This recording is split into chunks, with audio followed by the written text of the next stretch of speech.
আপনার ফার্মি মুরগি কি বারবার অসুস্থ হচ্ছে? ঠিক সময়ে ভ্যাকসিন না দিলে ছোট একটি রোগে আপনার পুরো খামার শেষ হয়ে যেতে পারে। আজকের ভিডিওতে জানাবো যে কীভাবে আপনারা ফার্মি মুরগির সম্পূর্ণ ভ্যাকসিন শিডিউলটি কমপ্লিট করবেন, অথবা আপনার ওই টোটাল ফার্মি মুরগির ভ্যাকসিন শিডিউল কীভাবে করতে হয় সম্পূর্ণ ভিডিওতে থাকবে আজকে। যারা চ্যানেলে নতুন অবশ্যই চ্যানেলটি সাবস্ক্রাইব করে পাশে থাকবেন। চলুন আমার মূল ভিডিওতে যাওয়া যাক।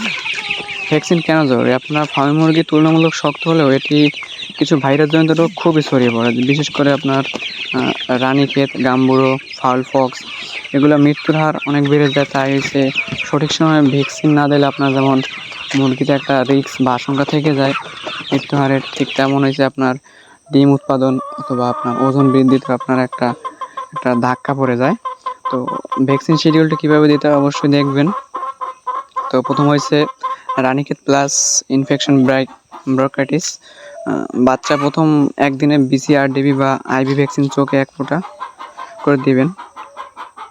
তো এটা রানীক্ষেতের ভ্যাকসিন। রানীক্ষেত ভ্যাকসিন হচ্ছে আপনার প্রথম 5 দিনে দিবেন। 5 দিন বাচ্চার বয়স যখন তখন দিবেন রানীক্ষেত প্রথম ডোজ। তারপর হচ্ছে গাম্বুরো ভাইরাস। গাম্বুরো ভাইরাস হচ্ছে আপনারা পানিতে দিতে পারেন, অথবা যদি আপনার চোখে দেন চোখেও দিতে পারেন। আর যদি পানিতে দেন অবশ্যই আপনারা পানি 2 ঘন্টা আগে বন্ধ করে রাখবেন, এবং 2 ঘন্টার মধ্যে যতটুকু পানি খায় সেই অনুমান করে পানির ভিতরে আপনার ওষুধটা মিশিয়ে ভ্যাকসিনটা তারপরে আপনার খাওয়ার সাথে দিতে হবে। 7 থেকে 12 দিন বয়সের মধ্যে দিতে হবে এটা। তারপরে হচ্ছে রানীক্ষেত বুস্টার ডোজ। রানীক্ষেত প্রথম যেটা দিয়েছেন 5 দিনে, তারপরে আবার একটা দিতে হবে বুস্টার ডোজ। এটা হচ্ছে সাধারণত 18 থেকে 21 দিনের মধ্যে। চোখেও দিতে পারেন অথবা আপনার পানির সাথেও দিতে পারেন, সমস্যা নেই। তারপর হচ্ছে আপনারা দ্বিতীয় গাম্বুরার ডোজ। আপনারা অনেকে খামারে করে কি আপনার এই গাম্বুরার দ্বিতীয় ডোজটা দেয় না, প্রথম ডোজটা দিয়ে পরে আর দেয় না, কিন্তু এটা অত্যন্ত জরুরি যে এটার দ্বিতীয় ডোজ বা বুস্টার ডোজ দেওয়া খুবই গুরুত্বপূর্ণ।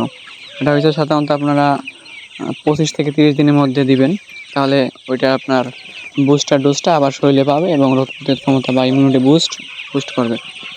তারপর হচ্ছে আপনার 8 থেকে 10 সপ্তাহের মধ্যে যে রানীক্ষেত 2B বা লোস্টা আছে, ওইটা হচ্ছে আপনার রানীক্ষেতের জন্য খুবই শক্তিশালী একটি ভ্যাকসিন। যারা বড় খামার করেন তাদের জন্য খুবই গুরুত্বপূর্ণ। আর যদি আপনারা ছোটো পরিসরে পালেন বা অল্প স্বল্প কিছু হয়, তাহলে আপনারা ওই 1 মাসের মধ্যে ওইগুলাই যথেষ্ট। তারপরে আর ফাউল পক্স ছাড়া ফাউল কলার দিলে হয়, কিন্তু তাছাড়া এটা সাধারণত বড় খামারে দিলে যারা বাণিজ্যিকভাবে এটা পালন করে তাদের জন্য খুবই গুরুত্বপূর্ণ। তারপর হচ্ছে আপনারা এই সময় ভ্যাকসিন দেওয়ার গুরুত্বপূর্ণ সময়, এটা হচ্ছে একটা সময়ের একটা বিষয় আছে, যেহেতু ঠান্ডা জায়গায় ভ্যাকসিন রাখতে হবে। তারপর ভ্যাকসিন কেনার আগে অবশ্যই ভ্যাকসিনের মেয়াদ দেখে কিনতে হবে। ভ্যাকসিন মেশানোর পানি পরিষ্কার রাখতে হবে। ভ্যাকসিন দেওয়ার দিন আপনার ভিটামিন সি এই জাতীয় মুরগিকে দিবেন, বা অসুস্থ মুরগিকে ভ্যাকসিন দেওয়া যাবে না। আশা করি বুঝতে পারছেন এইগুলা। তো যদি ভ্যাকসিনের পরে আপনারা অবশ্যই চেষ্টা করেন ভিটামিন সি অথবা লাইসোভিট কিছু একটা দেওয়ার, যার ফলে মুরগির আপনার শরীরে স্ট্রেস হলে তো ওইটা আপনার রিকভার করতে খুবই সাহায্য করে। তো ওইটা যদি না পান তো সাধারণত লেবু অথবা আপনারা চিনির পানি মিশিয়ে ওটা ব্যবহার করতে পারেন, সমস্যা হবে না। আশা করি বুঝতে পারছেন ফার্মি মুরগির সম্পূর্ণ ভ্যাকসিন শিডিউল।